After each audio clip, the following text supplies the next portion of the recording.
All right, so we're here for the Coaches Show. Aaron Gillespie here alongside head baseball coach Jake McKinley.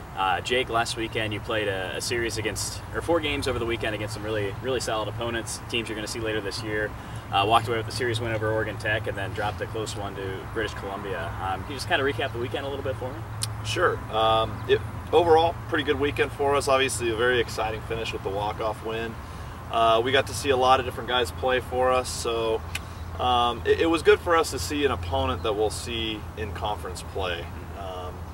And both of those guys, I think, when it's all said and done, they're going to be in the thick of it in our conference. So, to go out there and play really well this weekend was good for us. And even the BC game, yes, we did drop the game, but, we all kind of felt we outplayed them for 8 innings. We just had a little bit of a meltdown there in the night. But for the most part, we kind of feel that after the weekend we'll be able to hang with anybody in the conference, and that's a good place to be. Sure. And what does it mean early in the season, doubleheader on Sunday, got beat by I think 7 in the first game and then came back, we're down 6-1 in the second game and then had a walk-off win? Yeah, and I think that kind of shows that our guys, again, like they don't really ever push the panic button if we do fall behind. That's baseball. You're going to fall behind in some games and you're going to drop some games you shouldn't, but even when we were down 6-1 in that game, there was nobody that was, panicking in the dugout, and there was no feeling of doubt that we would come back. And unfortunately, to our hitters' credit, they did a nice job of just putting together good at bat after good at bat, and then luckily, the ball landed for us when we needed it to.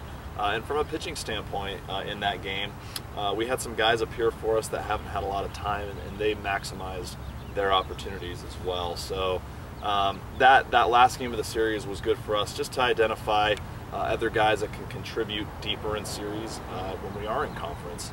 And, from an offensive standpoint, our guys just continue to make it very difficult to ride our lineup because everyone's kind of going up there and giving us quality at-bats. Sure, and again, you're at your home park where you hit well. The power numbers were up again this weekend. It seemed like the approaches were pretty good at the plate against some good pitching. Absolutely. And like I said last week, we're thrilled to be at home. We love playing here. And our guys did a great job. I think we had maybe 4 or 5 home runs on the weekend.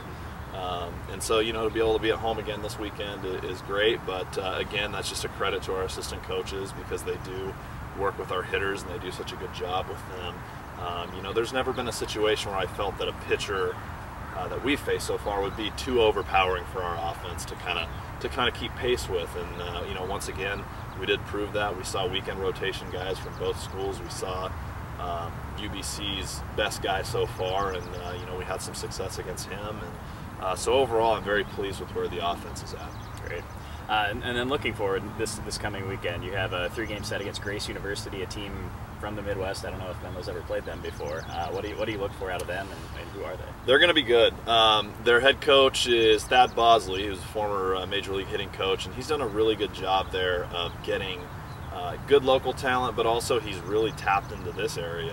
He's brought in a lot of guys from the Bay Area, San Diego area. So from what I understand, they're pretty athletic and they're going to run well.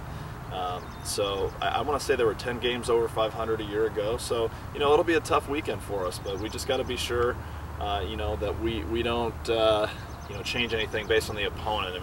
We say all the time it's not about who you play, it's about how you play. And so we just got to play Menlo baseball, throw strikes, hit the ball hard, and we trust that the results will take care of themselves. But regardless, it's going to be a tough opponent. And they're on the back end of a road trip, so I think they've played 6 games, so they're going to be, I'm sure all the rust is going to be off from the cold weather. Sure. And then next Tuesday, you get your first taste of the GSAC against an upstart William Jessup program. Yeah, that's going to be huge for us.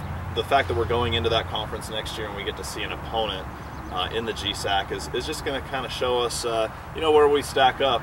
William Jessup, yes, they're a first-year program, but they've knocked off a couple top 25 programs. So they're going to be tough, and it's, especially for me, being from Placerville, it's going to be fun to go out to the Auburn area and see family and friends and be able to play a team that's kind of close to home for me. So that's going to be exciting for me, and obviously for some of our players are from that area as well. But as a whole, it's just going to show us, I think, where we stack up, and it'll be a good tune-up for the upcoming weekend against La Sierra. All right, and finally, featured senior this week is Alex Boucher. Can you tell me a little bit about Alex? Yeah, in my 2 years here, Alex has been very steady offensively. He's the kind of guy that, you know, no matter what the situation is, we know what we're going to get out of him offensively, and we know what kind of at bat he's going to deliver. At the same time, his defense in right field has been outstanding. It's actually exceeded my expectations. You know, we kind of have had him in there for his bat, but he plays a clean right field as well. You know, one thing in our program we say is, if you're going to ever fail, we want you to fail big. We want you to fail aggressively. And Alex does that really well. I mean, every time he goes up to the plate, he doesn't get cheated. He takes huge hacks regardless of the count or the situation. So he's the kind of guy that, as a coach, you're comfortable living and dying by, because you know you're always going to get 110% out of this guy. So, but he's been a pleasure to coach. He's a great teammate. The guys love him. Our coaching staff loves him. And I'm very confident he'll be successful in his life after baseball.